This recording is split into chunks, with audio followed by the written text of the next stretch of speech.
ஒருத்தர் வேகமா நடந்து போறார். கடத்தெருவுல ஒரு ஸ்வீட்டு கடையை பார்க்கறார். உடனே சடன் பிரேக் போட்டது மாதிரி நிக்கிறார். ஒரு ஸ்வீட் வாங்கி சாப்பிடலாமேன்னு மனசு சொல்லுது. டாக்டர் வேணாம்னு சொல்லியிருக்கிறார், உடம்புக்கு ஒத்துக்காது, அதனால அது வேணாம்னு சொல்லுது அறிவு. இவர் மனசு சொல்றத கேட்கல, அறிவு சொல்றபடி கேட்கிறார். அதனால மறுபடியும் வேகமா அங்கிருந்து நடந்து போயிடுறார். அவர் நல்ல மனுஷன். மனுஷனுக்கு அறிவும் இருக்குது, உணர்ச்சியும் இருக்குது. எதுக்கு எடுத்தாலும் உணர்ச்சி வசப்பட்டுக்கிட்டு இருக்கக்கூடாது. அறிவு வசத்துல நாம இருக்கணும். அப்பதான் நாம நல்லபடியா வாழ முடியும். இல்லைன்னா அவஸ்தை தான். மகாபாரதத்துல சந்தனுன்னு சொல்லி ஒரு அரசன் வர்றான். அவன் ஒரு சமயம் அறிவு வசப்படாம உணர்ச்சி வசப்படுறான். அதாவது ஒரு நாள் கங்கை கரையில ஒரு அழகான பொண்ணை பார்க்கறான். இவனுடைய மனசு அவகிட்ட போயிடுது. அவளை கல்யாணம் பண்ணிக்கிறதுக்கு ஆசைப்படுறான். அந்த பொண்ணு சரின்னு சம்மதிக்கிறா. ஆனா ஒரு நிபந்தனை போடுறா. அந்த நிபந்தனைக்கு சம்மதம்னு சொன்னாதான் உன்னை கல்யாணம் பண்ணிக்குவேன்னு சொல்றா. சரி, அவ போட்ட நிபந்தனை என்ன தெரியுமா? இது மாதிரி நான் உங்க மனசு புண்படுற மாதிரி எந்த காரியம் பண்ணாலும் நீங்க என்ன ஏன்னு கேட்கக்கூடாது. நான் செய்யற காரியத்தை தடுக்கவும் கூடாது. அப்படி நீங்க செஞ்சா அடுத்த கணமே நான் உங்களை பிரிஞ்சு போயிடுவேன். இதுதான் அந்த பொண்ணு போட்ட நிபந்தனை. சந்தன அரசன் இந்த நிபந்தனையை ஒத்துக்கலாமா? இதை அறிவுபூர்வமா யோசிச்சிருந்தா இதுக்கு கட்டுப்பட்டுக்க மாட்டான். இந்த நிபந்தனைக்கு நான் சம்மதிக்க மாட்டேன்னு தான் சொல்லியிருக்கணும். ஆனா அவன் அந்த நேரத்துல உணர்ச்சி வசத்துல இருந்தான். அதனால நீ என்ன சொன்னாலும் சரின்னு ஒத்துக்கிட்டான். அவன் கல்யாணம் பண்ணிக்கிட்டான். இதனால என்ன ஆச்சு? 7 பச்சை இளம் குழந்தைகளை பிறந்த உடனே அவ கங்கையில தூக்கி எறிஞ்சு கொல்லக்கூடிய கோர காட்சிய இவன் ஒண்ணு பின்னாடி ஒன்னா பார்க்க வேண்டியதா போச்சு. கடைசியில 8வது குழந்தை பிறந்ததுதான் அவனுடைய அறிவு மேலோங்குது. அந்த கொடிய செயலை தடுத்து நிறுத்துறான். அந்த 8வது குழந்தை தான் பின்னாடி பீஷ்மர் ஆகிறார். ஒரு பக்தி பிரசங்கத்துல ஒரு பேச்சாளர் இந்த விஷயத்தை சொல்லிவிட்டு இன்னொரு விஷயமும் சொன்னார். அது என்னன்னா, சந்தனு மன்னன் அறிவுக்கும் உணர்ச்சிக்கும் நடுவில் அகப்பட்டு தவிச்சதுனால அவன் வம்சத்துல வந்த கௌரவர்கள் உணர்ச்சி வசப்பட்டாங்க, பாண்டவர்கள் அறிவு வசப்பட்டாங்க அப்படின்னு சொன்னார். மனுஷனுக்கு உணர்ச்சியை விட அறிவு மேலோங்கி இருக்கணுங்கிறது சரிதான். ஆனால் அந்த அறிவு எப்படி உபயோகப்படுத்துறோம்ங்கிறது முக்கியம். ஒருத்தர் சொன்னார், சார் இன்னைக்கு கோயம்புத்தூர்ல ஒரு கல்யாணம், அதுக்கு நான் போக முடியலேன்னு நினைக்கும் பொழுது மனசுக்கு ரொம்ப வருத்தமா இருக்குது சார் அப்படின்னார். ரொம்ப உணர்ச்சி வசப்பட்டார். அதுக்காக கவலைப்படாதீங்க சார், ஒரு வாழ்த்து தந்தி கொடுத்துருங்களேன் அப்படின்னார் இன்னொருத்தர். அது எப்படி சார் முடியும்னார் அவரு. நான் தானே சார் கல்யாண மாப்பிள்ள அப்படிங்கிறார் அந்த ஆள். அவனுக்கு வயசாயிட்டுது. இந்த கவலை பயம் எல்லாமும் அதிகமாயிட்டுது. மரண பயம், ராத்திரியில சரியா தூங்க முடியல, இப்படி ஆயிட்டது நிலைமை. அந்த அரசன் ஏற்கனவே எப்படின்னா போர்க்களங்கள்ல எத்தனையோ பேரை ஓட ஓட விரட்டி இருக்கிறான். இருந்தாலும் இப்ப அந்த துணிச்சல்லாம் எங்கேயோ போயிட்டுது. பேசாம படுத்திருக்கிறான். அப்படியே படுத்தாலும் தான் தூக்கம் வர மாட்டேங்குது. என்ன பண்ணலாம்னு யோசிச்சான் இந்த மன்னன். உடனே எல்லா அமைச்சர்களையும் கூப்பிட்டான். எனக்கு நிம்மதி இல்லை, எதை நினைச்சாலும் பயமா இருக்கு, எனக்கு ஒரு ஆலோசனை சொல்லுங்க அப்படின்னா. என்ன ஆலோசனை வேணும் அப்படின்னு சொல்லி கேட்டாங்க. எனக்கு ஒரு நெருக்கடியான சந்தர்ப்பம் ஏற்பட்டு போச்சுன்னு வச்சுக்கோங்க. அந்த நேரத்துல நீங்க யாருமே என் பக்கத்துல இல்ல ஆலோசனை சொல்றதுக்கு அப்படின்னா, அந்த சமயத்துல எனக்கு உபயோகப்படுற மாதிரி ஒரு வாசகம், பொன்மொழி ஏதாவது சொல்லுங்க. அத நான் என்னுடைய வைர மோதிரத்துக்கு அடியில பதிச்சு வச்சுக்கிறேன் அப்படின்னார். தேவைப்படுறப்ப உதவும் அப்படிங்கறதுனால. அவர் போட்டிருந்த மோதிரமும் அதுக்கு தகுந்த மாதிரியே திறந்து மூடுறது மாதிரி அமைஞ்சிருந்தது. ஏதாவது வாசகம் எழுதுனா உள்ற வச்சுக்கலாம், அதுக்கான வசதி அதுல இருந்தது. அமைச்சர்கள்லாம் யோசனை பண்ணாங்க, இது மாதிரி ராஜா கேட்கிறாரே என்ன வாசகம், அதாவது பொன்மொழி சொல்லலாம் அப்படின்னு எல்லாரும் யோசனை பண்ணாங்க. ஒருத்தருக்குமே சரியா தோணல, ஒரே குழப்பமா இருந்தது. ஏன்னா நெருக்கடியான சமயத்துல உபயோகப்படுறது மாதிரி ஒரு பொன்மொழி வேணும்னு சொல்லியிருக்கிறார். அப்படி இப்படி யோசிச்சு பார்த்தா ஒண்ணுமே தோணல. எல்லாரும் குழம்பிக்கிட்டு இருந்த நேரத்துல ஒரு பெரியவர் அந்த பக்கமா வந்தார்.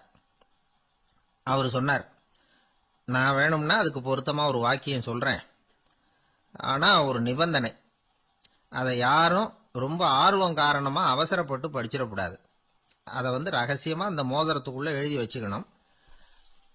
எப்பவாவது இக்கட்ல மாட்டிக்கிற சமயத்துல மட்டும், வேற வழியே இல்லை அப்படிங்கிற நிலைமையில மட்டும்தான் அதை திறந்து பார்க்கணும். அப்படி நீங்க இருக்கிறதா இருந்தா நான் அதை சொல்றேன் அப்படின்னாரு அந்த பெரியவர். சரின்னு ஒத்துக்கிட்டாங்க எல்லாரும். அதே மாதிரி அவர் ஒரு வாக்கியத்தை சொன்னார். அவர் சொன்ன வாக்கியத்தை ரகசியமா மோதிரத்துக்குள்ள பதிச்சு மூடியாச்சு. ராஜா அதை விரல்ல மாட்டிக்கிட்டார். கொஞ்ச நாள் ஆச்சு. அந்த ராஜாவுக்கு ஒரு சோதனை வந்தது. என்ன சோதனைன்னா, அடுத்த நாட்டு மன்னன் படையெடுத்துக்கிட்டு வந்துட்டான். அவன் இவர்கிட்ட ஏற்கனவே தோத்து போனவன், ஒரு வெறியில வந்திருக்கிறான். தோற்று போனவன் மறுபடியும் சண்டைக்கு வந்தா எப்படி வருவானோ அப்படி வர்றான். ஒரு வெறியில வந்தான், ஜெயிச்சுட்டான். என்னாச்சு இவரோட நிலைமைன்னா, நாட்டை இழந்துட்டார், எல்லாத்தையும் இழந்துட்டார். கடைசியா ஒரு அடிபட்ட குதிரையில ஏறி தப்பிச்சு போயிட்டார், வேற வழி இல்லைன்னு. பின்னாடி துரத்திக்கிட்டு வராங்க. இவர் ஒரு மலை உச்சிக்கு போயிட்டார். அதுக்கும் அப்பால போக முடியாது, ஏன்னா அந்த பக்கம் பயங்கர பள்ளம். உல்லாச பயணிகள் வந்து கண்டு கழிக்கிற இடம் அது. ஆனா இவருக்கு அது சாவு பயணத்தின் வாசல், திரும்பவும் முடியாது. அவ்வளவு குறுகிய பாதை அது, வேற வழியே இல்லை. இந்த நேரம் சூரிய ஒளி மோதிரத்துல பட்டு மின்னிச்சு. உடனே இவருக்கு ஞாபகம் வந்தது. மோதிரத்தை திறந்து படிக்கிறார். அதுல இருந்த வாசகம், இந்த நிலையும் மாறிவிடும், this too will pass away. அவருக்கு ஒரு தைரியம் வந்தது. பின்னாடி வந்தவங்களும் திசை மாறி வேற எங்கேயோ தேடி போயிட்டாங்க. அவங்க விரட்டிக்கிட்டு வரலன்னா இவ்வளவு அழகான ஒரு இடம் இருக்கிறதே எனக்கு தெரியாம போயிருக்குமேன்னு நினைச்சார். இவ்வளவு அழகை ரசிக்கிறதுக்காக ஒரு நாட்டையே கூட இழக்கலாம்னு தோணுச்சு அவருக்கு. அமைதியா அந்த அழகை ரசிச்சார். எதிரிகள்லாம் எங்கேயோ போயிட்டாங்க. மன்னர் நாடு திரும்பினார். மறுபடியும் படைகளை திரட்டினார். கொஞ்ச நாள்ல படை எடுத்துக்கிட்டு போனார். யாருகிட்ட தோத்து போனாரோ அவரையே வெற்றி கண்டு திரும்பி வர்றார். வரவேற்பு விழா பிரமாவப்படுது. ஆடல் பாடல் கோலாகலம். இதை பார்த்தது அந்த ராஜாவுக்கு தலைகால புரியல. நம்மளை இனிமே யாராலையும் ஜெயிக்க முடியாதுன்னு நினைச்சார். அகம்பாவம் லேசா எட்டி பார்த்தது. இப்ப மறுபடியும் சூரிய ஒளிப்பட்டு மோதிரம் மின்னிச்சு. அதை திறந்து மறுபடியும் படிக்கிறார். இந்த நிலைமையும் மாறிவிடும், this too will pass away. அவ்வளவுதான். அவர் மனசு அடங்க ஆரம்பிச்சுட்டுது, ஆணவம் போயிட்டுது. இதுல இருந்து நாம தெரிஞ்சுக்க வேண்டியது என்னன்னா, எந்த சூழ்நிலையிலையும் நாம கவலைப்பட வேண்டியதில்லை. ஏன்னா இங்க எதுவுமே நிரந்தரம் இல்லை. அந்த ராஜா மாதிரியே நம்ம ஆளு ஒருத்தன் ஒரு மோதிரம் போட்டிருந்தான். அதுக்குள்ள அவன் எழுதி வச்சிருந்த வாசகம், எதுக்கும் கவலைப்படாதே அப்படிங்கிறது தான். ஒரு நாள் பயங்கரமான கவலையோட உட்காந்துருந்தான். பக்கத்துல இருந்தவங்க சொன்னாங்க, இது மாதிரி சந்தர்ப்பத்துல தான் நீ உன் மோதிரத்தை திறந்து பார்க்கணும்னாங்க. இவனுக்கு கவலையோட எரிச்சலும் சேர்ந்துக்கிட்டது. அது எப்படி முடியும், இப்ப திருட்டு போனது என்னோட அந்த மோதிரம் தானே அப்படின்னு சொல்லிவிட்டு தலையில கை வச்சுட்டு உட்காந்துட்டான். இப்படிலாம் சொல்றது உண்டு. இருந்தாலும் நாம எந்த சூழ்நிலையிலையும் கவலைப்பட வேண்டியதில்லை அப்படிங்கிற உண்மையை புரிஞ்சுக்கணும். அப்படி கவலைய வெல்றதுக்கான வழி தெரிஞ்சுட்டதுன்னா வாழ்க்கையில வெற்றி நிச்சயம். அங்க நபிகள் நாயகம் உட்கார்ந்திருக்கிறார். அந்த சமயம் அம்மா அங்க வர்றாங்க. அவங்க கையில திராட்சை பழ கொத்து, அதை கொண்டுகிட்டு நபிகள் கிட்ட கொடுக்குறாங்க. சாப்பிடுங்க அப்படின்னு சொல்லி ரொம்ப அன்பா வேண்டிக்கிறாங்க. நபிகள் நாயகமும் ரொம்ப பிரியமா அதை வாங்கிக்கிட்டார். அதுக்கப்புறம் அதை சாப்பிட ஆரம்பிச்சார். நபிகள் நாயகம் மதீனாவில் தங்கி இருந்தப்போ இது மாதிரி நிறைய பேர் பழங்களையும் தின்பண்டங்களையும் கொண்டுகிட்டு வந்து கொடுக்கறது வழக்கம். நபிகள் நாயகம் என்ன பண்ணுவார்னா, அதெல்லாம் வாங்குவார். உடனே பக்கத்தில் இருக்கிற தோழர்கள் எல்லாருக்கும் பகிர்ந்து கொடுப்பார், தானும் சாப்பிடுவார். இதுதான் எப்போதும் வழக்கம். ஆனா இந்த தடவை என்னாச்சு தெரியுமா, அவர் அப்படி பண்ணல. ஒவ்வொரு பழமா எடுத்து தானே சாப்பிட்டுக்கிட்டு இருக்கிறார். அவர் விருப்பமா சாப்பிடுகிற காட்சியை ஆசை தீர பார்த்துக்கிட்டு இருந்தாங்க அந்த வயசான அம்மா, அந்த பழத்தை கொடுத்தவங்க. அவங்களுக்கு ரொம்ப மகிழ்ச்சியா இருந்தது, மன நிறைவா இருந்தது. நாம ஆசையா கொண்டுகிட்டு வந்து கொடுக்குற பழத்தை நபிகள் நாயகம் இவ்வளவு பிரியமா சாப்பிடுறாரே அப்படின்னு நினைச்சு ரொம்ப சந்தோஷப்பட்டாங்க. அதுக்கப்புறம் அங்கிருந்து அவங்க புறப்பட்டு போயிட்டாங்க. இந்த அம்மா போனதுக்கு அப்புறம் பக்கத்துல இருந்த தோழர்கள் பேச ஆரம்பிச்சாங்க. ஏன்னா அவங்களுக்கு சந்தேகம், இன்னைக்கு வித்தியாசமா நடந்துகிட்டாரே அப்படின்னு. அண்ணலே, எது உங்களுக்கு வந்தாலும் எங்க எல்லாருக்கும் கொடுத்துட்டு தான் நீங்க சாப்பிடுவீங்க. இன்னைக்கு மட்டும் நீங்க அப்படி செய்யலையே, எல்லா பழத்தையும் நீங்களே சாப்பிட்டீங்களே, அதுக்கு என்ன காரணம் அப்படின்னு கேட்டாங்க. இப்படி கேட்கறதுனால நாயகம் அதை தப்பா புரிஞ்சுக்க மாட்டார் அப்படிங்கறது அவங்களுக்கு தெரியும். யாரும் எதையும் அவர்கிட்ட கேட்கலாம், அப்படி கேட்கறதுக்கு உரிமை உண்டு. இந்த ஜனநாயக முறைகளுக்கு அவர்கள் கொடுத்த மரியாதை இது. தோழர்களின் கேள்விக்கு நபிகள் பதில் சொல்ல ஆரம்பிச்சார். நண்பர்களே, அந்த அம்மா ரொம்ப பிரியமா அந்த பழங்களை என்கிட்ட கொண்டுகிட்டு வந்து கொடுத்தாங்க. முதல்ல ஒரு பழத்தை எடுத்து வாயில போட்டு பார்த்தேன். அது ரொம்ப புளிப்பா இருந்தது, சாப்பிடுறது ரொம்ப கஷ்டம். உங்ககிட்ட யாருக்காவது அதை கொடுத்திருந்தா அதுல வாயில போட்டதும் புளிப்பு தாங்காம முகம் சுழிச்சிருப்பீங்க. அதை அந்த அம்மா பார்த்துட்டாங்கன்னா வருத்தப்பட்டிருப்பாங்க. ஆசையா கொண்டுகிட்டு வந்து நமக்கு கொடுத்துருக்குறாங்க. அவங்க அன்பான மனசை நோகடிக்கிறதுக்கு நான் விருப்பப்படலை. அதனால முகம் சுளிக்காம சாப்பிடணுமேங்கிறதுக்காகத்தான் அந்த பழங்கள் பூராவே நானே சாப்பிட்டுட்டேன் அப்படின்னு புன்முறுவலோட பதில் சொன்னாராம் நபிகள் நாயகம். இன்னொருத்தர் மனசு புண்படக்கூடாதுங்கிறதுக்காக புளிப்பையும் இனிப்பா ஏற்றுக்கொள்ளுகிற பண்பாடு இருக்கு பாருங்க, அது ஒரு பெரிய நாகரிகம். அது எல்லாருக்கும் சுலபமா வந்துடாது. நல்லா இருக்கிற பழத்தையே என்ன இவ்வளவு மோசமா இருக்கேன்னு சொல்லுகிறவர்கள் தான் நம்ம கிட்ட அதிகம். இந்த காலத்துல இல்வாழ்க்கையில இந்த நாகரிகத்தை சில பேர் கடைபிடிக்கிறது உண்டு. நல்லா இருக்க இல்லையோ முகம் சுளிக்காம சாப்பிட்டுருவாங்க. ஏன்னு கேட்டா, எதுக்காக சார் வீண் வம்பு, ஏதோ நமக்குன்னு கொடுத்து வச்சது அவ்வளவுதான் அப்படின்னு நினைச்சுக்கிட்டு போக வேண்டியது தானே அப்படிம்பாங்க. இவங்கெல்லாம் கூட ஒரு விதத்துல பண்பாடு தெரிஞ்சவர்கள் தான். இப்போ ஒரு ஆளு ஊரெல்லாம் சுத்தி விட்டு கடைசியில அழுத்து போய் ஒரு ஹோட்டலுக்குள்ள நுழைஞ்சானான். ரொம்ப களைப்பா இருந்தது அவனுக்கு. அதனால ரொம்ப களைப்படைஞ்சு போய் ஒரு நாற்காலியில போய் உட்காந்துருக்கிறான். இவனை பார்த்ததும் சர்வர் ஓடி வந்தார். சார் உங்களுக்கு என்ன வேணும்னு கேட்டார். எனக்கு தேவை 2 தோசையும் கொஞ்சம் அன்பான வார்த்தைகளும் அப்படின்னா. சர்வர் உள்ள போனார். 2 தோசையை கொண்டாந்து வச்சார். அன்பான வார்த்தை கேட்டனே அப்படின்னா இவன். சர்வர் ரொம்ப பணிவா குனிஞ்சு இவன் காதோரமா சொன்னார், ஐயா இந்த தோசையை சாப்பிட்றாதீங்க, புளிச்சு போன பழைய மாவு அப்படின்னார். இது பாருங்க, அன்பான வார்த்தையும் 2 தோசையும் கேட்டார், கொண்டாந்து கொடுத்துட்டார். இப்படி இருக்கிறவர்களும் இன்றைய மனிதர்கள்ல அதிகம். அதனால மனிதர்கள் ஒவ்வொருத்தரும் ஒவ்வொரு விதம். நம்ம கிட்ட பிரியமா நடந்துகிறவர்கள் மனம் கோணும்படி நாம் நடந்து கொள்ளக்கூடாது அப்படிங்கிறது தான் நபிகள் நாயகம் அவருடைய செயல் மூலமா நமக்கு உணர்த்தி இருக்கிற வாழ்வியல் உண்மை. காதுங்கிறது எப்பவும் திறந்தே இருக்கக்கூடிய ஒண்ணுதானே. சில பேர் பேசிக்கிட்டே இருப்பாங்க, நாமும் கேட்டுக்கிட்டே தான் இருப்போம். அவர் என்ன சொன்னாரு திருப்பி சொல்லு அப்படின்னு சொன்னா சொல்ல தெரியாது. காது சரியா கேட்டாலும் நாம பேசுறத மற்றவங்க சரியா கேட்கறாங்களா அப்படிங்கிறது சந்தேகம்தான். இந்த சந்தர்ப்பத்துல ஒரு உண்மையை நாம புரிஞ்சுக்கணும்.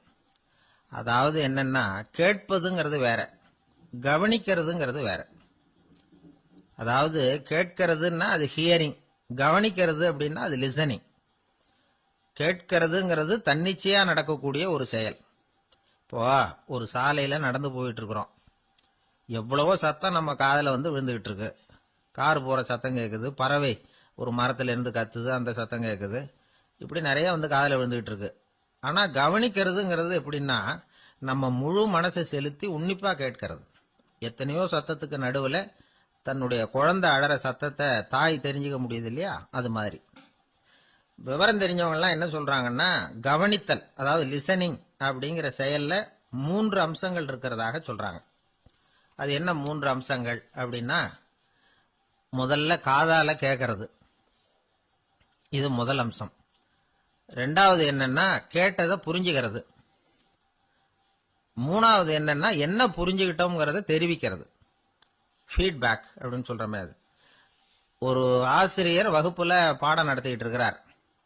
வெறுமனே கேட்கிற குழந்தை ஒரு காதால வாங்கி இன்னொரு காதால விட்டுடும். அதாவது கேட்கிற குழந்தை அப்படி செய்யும். ஆனா கவனிக்கிற குழந்தை கேட்டதை புரிஞ்சுக்கும். என்ன புரிஞ்சுக்கிட்டேன்னு கேட்டா பதில் சொல்லும். இதுதான் கேட்கறதுக்கும் கவனிக்கிறதுக்கும் உள்ள வித்தியாசம்.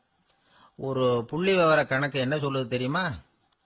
ஒரு மனிதன் எழுதுறது மூலமா 6% அறிவை பெருக்கிக்கிறானா, எழுதுறது மூலமா. படிக்கிறது மூலமா 19% அறிவை பெருக்கிக்கிறானா. பேசுறது மூலமா 30% அறிவை பெருக்கிக் கொள்ளுகிறான் அப்படின்னு சொல்றாங்க. ஆனா பாருங்க, கவனிக்கிறது மூலமா 45% அறிவை பெருக்கிக் கொள்ளுகிறான் அப்படிங்கிறது புள்ளி விவரம். அதனால வந்து கற்றலின் கேட்டல் நன்று அப்படின்னு சொல்றாங்க இல்லையா, அது இதுதான். அதனால கவனிக்கிறது மூலமா அதிக அறிவை நாம வந்து பெருக்கிக் கொள்ள முடியும். கேள்வி ஞானம் தான் ரொம்ப சிறந்தது அப்படிங்கிறார் வள்ளுவர். அதாவது கவனிச்சு கேட்கணும், அதுதான் முக்கியம். மற்றவங்க சொல்றத நல்லா கவனிக்க முடியாதபடிக்கு நாமே சில தடைகளை ஏற்படுத்திக்கிறோம், அல்லது நம்ம அறியாமலே அப்படி ஒரு தடை உண்டாயிடுது.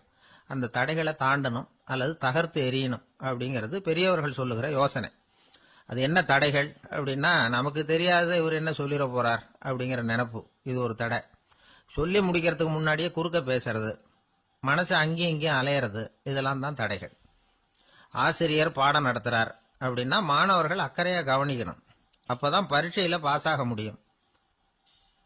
வீட்டுக்குள்ள கணவன் சொல்றத மனைவி கவனிச்சு கேட்கணும். மனைவி சொல்றத கணவன் கவனிச்சு கேட்கணும். இல்லைன்னா குழப்பமாயிடும். ஒரு அம்மா கோயிலுக்கு போனாங்க. சேலையில ஒரு முடிச்சு போட்டிருந்தாங்க. எதுக்கு சேலையில முடிச்சு போட்டு வச்சிருக்கிறீங்க அப்படின்னு கேட்டாங்க. எங்க வீட்டுக்காரர் ஒரு கடிதத்தை மறக்காம தபால் போட்டியில போட்டுடணும்னு சொன்னார். ஞாபகத்துக்காக முடிச்சு போட்டு வச்சிருக்கிறேன் அப்படின்னாங்க. கடிதத்தை பெட்டியில போட்டுட்டீங்களா அப்படின்னு கேட்டாங்க. அது எப்படிங்க முடியும், அவர் கடிதத்தை என்கிட்ட கொடுக்க மறந்துட்டாரே அப்படின்னாங்களாம். அதனால மறக்கப்படாதுன்னு நினைச்சுக்கிட்டே மறந்து விடுறது இப்படி ஒரு வாழ்க்கை. அதனால வாழ்க்கையில நமக்கு இருக்கிறது செவிச்செல்வம் ரொம்ப முக்கியமானது. நிறைய கேட்கணும், சொல்றதை விட கேட்கணும், கேட்கறத விட முக்கியம் கவனிக்கிறது. அப்படி கவனிக்கிறது மூலமா நம்முடைய வாழ்க்கையில வெற்றி பெறணும். எனக்கு வாழ்க்கையே வெறுத்து போச்சு சார் அப்படின்னு சொல்லிட்டு ஒருத்தர் வந்தார். வந்து கொஞ்ச நேரம் பேசினதுக்கு அப்புறம் அவர் அப்படி சொல்லியிருந்தா அதுல ஒரு அர்த்தம் இருந்திருக்கும். வர்றதுக்கு முன்னாடியே வாழ்க்கை வெறுத்து போச்சுன்னு சொல்லிட்டு வர்றார். என்ன சார் விஷயம்னு விசாரிச்சோம். எங்க வீட்டில் தினம் 3 வேளையும் ஒரே மாதிரி சாப்பாடு சார், வித்தியாசமே கிடையாது. இப்படியே 3 மாசமா சாப்பிட்டுக்கிட்டு இருக்கிறேன். அதை விட பட்டினி கிடந்து செத்துடலாம்னு தோணுது அப்படின்னார். ஒரு பெரியவர் சொன்ன தத்துவத்தை சொல்றதுக்கு ஆள் கிடைக்காம தவிச்சுக்கிட்டு இருந்தோம். இப்போ ஒருத்தர் கிடைச்சிட்டார், விட்டுலாமா? உடனே அவரை உட்கார வச்சு சொல்ல ஆரம்பிச்சிட்டோம். அதாவது நாம அனுபவிக்கிற உணர்வுகள்ல களிப்பு, மகிழ்வு, ஆனந்தம் இது 3க்கும் ஒண்ணுக்கு ஒண்ணு வித்தியாசம் உண்டு. மேம்போக்கா பாக்கிறதுக்கு இது 3 ஒண்ணு மாதிரி தோணும். ஆனா அது அப்படி இல்லை. களிப்புங்கிறது உடம்ப பொறுத்தது, மகிழ்வுங்கிறது மனசை பொறுத்தது, ஆனந்தம்ங்கிறது ஆன்மாவை பொறுத்தது. இப்படி இந்த 3 வகையான அந்த சுவைப்புகளின் தன்மையும் வேற வேற. இப்ப முதல்ல களிப்புங்கிறத எடுத்துக்குவோம். நம்ம புலன்களுக்கு களிப்பை தரக்கூடிய பொருள்களுக்கு சில விசேஷ குணம் உண்டு. அது எப்படின்னா, சீக்கிரமே சலிப்பை உண்டு பண்ணும். ஒருத்தர் அந்த பொருளை எடுத்துக்கிட்டா அது இன்னொருத்தருக்கு குறைஞ்சிரும். உணவு, உடை இதெல்லாம் களிப்பை தரக்கூடிய பொருள்கள். இப்போ உதாரணத்துக்கு, ஒரு சாப்பாட்டு மேசையில ஒரு பாத்திரத்துல 10 இட்லி இருக்கு. அதுல ஒரு 2 இட்லியை நம்ம தட்டுல எடுத்து வச்சு சாப்பிட்றோம். நாம சாப்பிட்ட அந்த இட்லி நிச்சயமா எதிரில் உட்கார்ந்துருக்கிறவருக்கு இல்லை, அவருக்கு உபயோகப்படாது. நாம சாப்பிட்ட அதே இட்லியை அவரும் சாப்பிட முடியாது, அவர் வேறதான் எடுத்து வச்சுக்கணும்.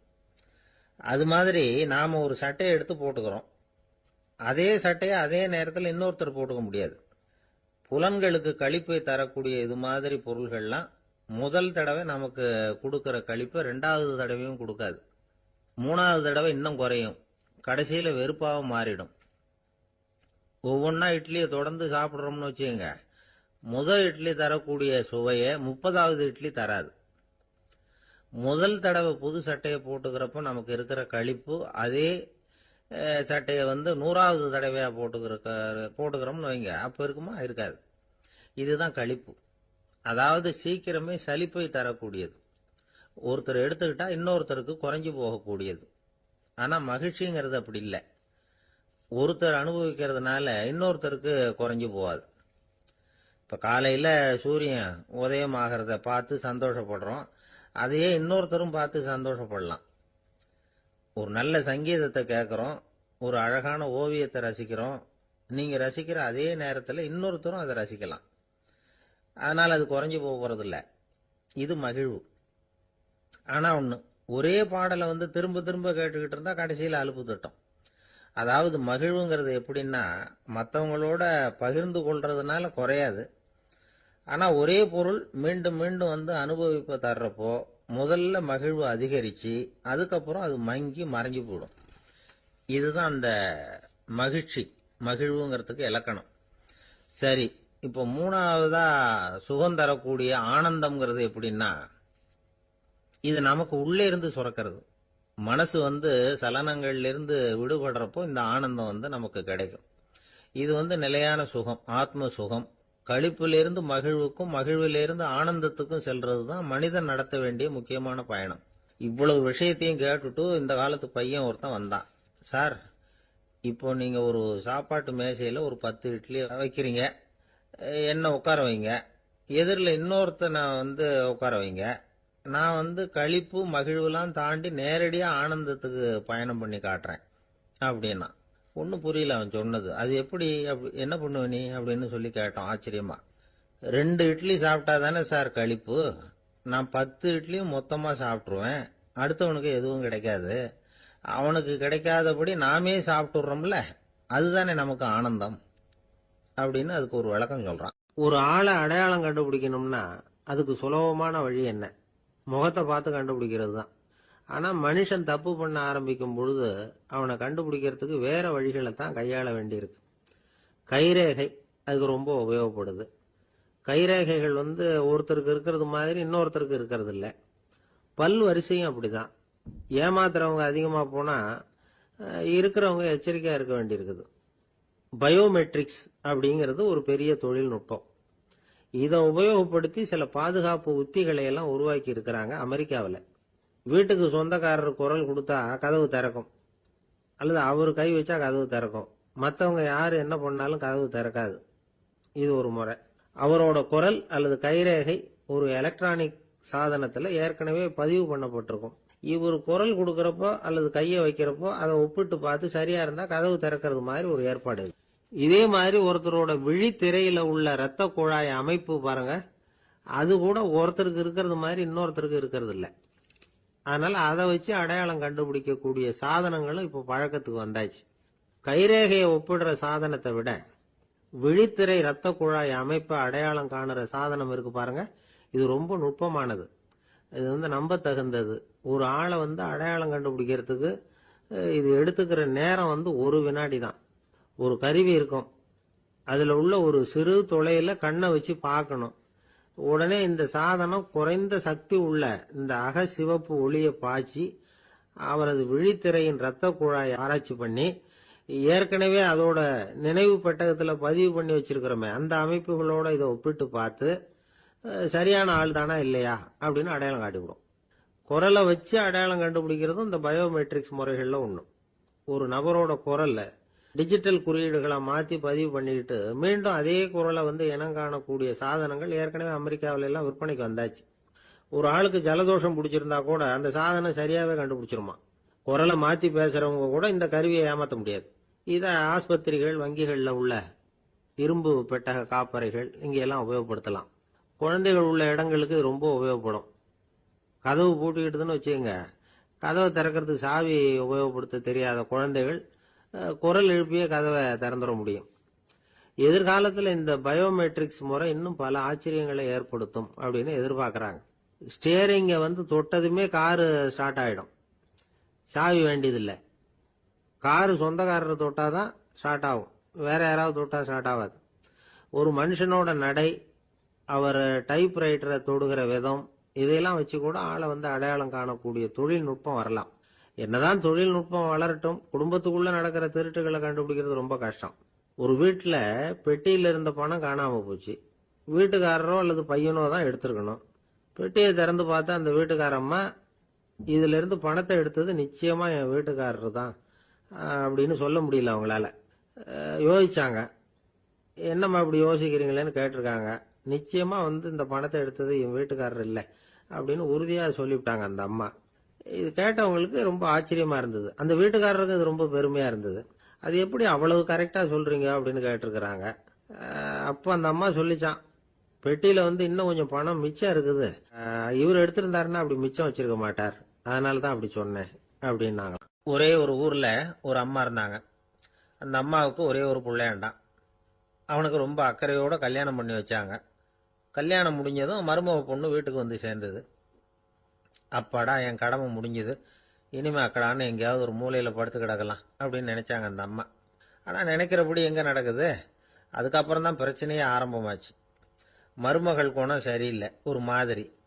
அந்த பொண்ணு வீட்டுக்கு வந்ததுமே முதல் வேலையா மாமியாரை பார்த்து, அதுதான் நான் வந்துட்டேன்ல, இனிமே உங்களுக்கு என்ன வேலைங்க, புறப்பட வேண்டியது தானே, காசி ராமேஸ்வரம்னு எங்கேயாவது போங்க அப்படின்னுட்டு தான்.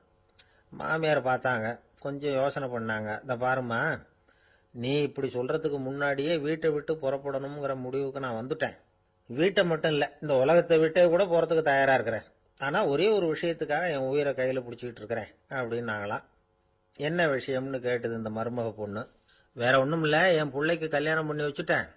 ஒரு பேர புள்ள பிறந்து அதை என் கண்ணால் பார்த்துட்டேன்னா நான் எங்கே வேணும்னாலும் போகிறதுக்கு தயாராக இருக்கிறேன் அப்படின்னாங்களாம் அந்த மாமியார்.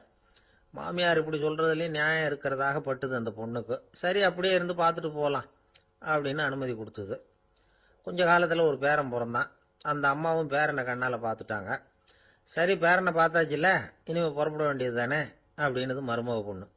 மாமியார் பார்த்தாங்க. நீ சொல்கிறது சரிதாம்மா, அதில் ஒன்றும் தப்பு இல்லை. என்னோட பேரன் உங்களை அம்மா அப்பான்னு கூப்பிடுறத என் காது குளிர கேட்டுட்டு போயிடுறேனே அப்படின்னாங்களாம். சரி, அந்த ஆசையை நிறைவேறட்டும் அப்படின்னு காத்துக்கிட்டு இருந்தாங்க. பேரன் வளர்ந்தான், நடந்தான், பள்ளிக்கூடம் போனால் பெரியவனானா. மருமக பொண்ணு மறுபடியும் மாமியாரை விரட்ட ஆரம்பிச்சுட்டுது. இன்னும் புறப்புள்ளையான்னு. இதை பாருமா, இது வரைக்கும் இருந்துட்டேன். பேரனோட கல்யாணத்தையும் கண்ணால் பார்த்தாதான் இந்த கட்டை வேகும் போல இருக்குது அப்படின்னு சொல்லி ஒரு மாதிரியாக பேச ஆரம்பித்தாங்க. இதுவும் நியாயமான ஆசையாக தான் படுது அப்படின்னு அது யோசிச்சிருக்கு அந்த பொண்ணு. சரின்னு அதுக்கும் ஒத்துக்கிட்டது. உடனே பேரனுடைய கல்யாணமும் முடிஞ்சது ஒரு வழியாக. இனிமே ஒரு நொடி கூட இங்கே இருக்கக்கூடாது, புறப்படுங்க அப்படின்னு மாமியாரை விரட்டிச்சான் அந்த பொண்ணு.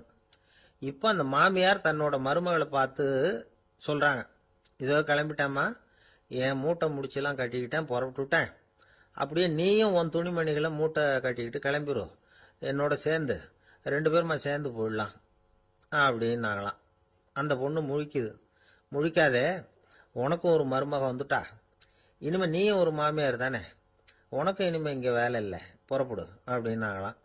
அப்போ தான் அந்த பொண்ணு சிந்திக்க ஆரம்பிச்சுதான், தன்னோட தவறு புரிஞ்சுதான்.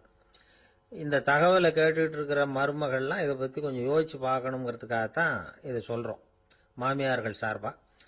கொஞ்ச நாளைக்கு முன்னாடி ஒரு பொண்ணை பார்த்து பேசுகிற சந்தர்ப்பம் கிடைச்சிது ஒரு கல்யாண வீட்டில்.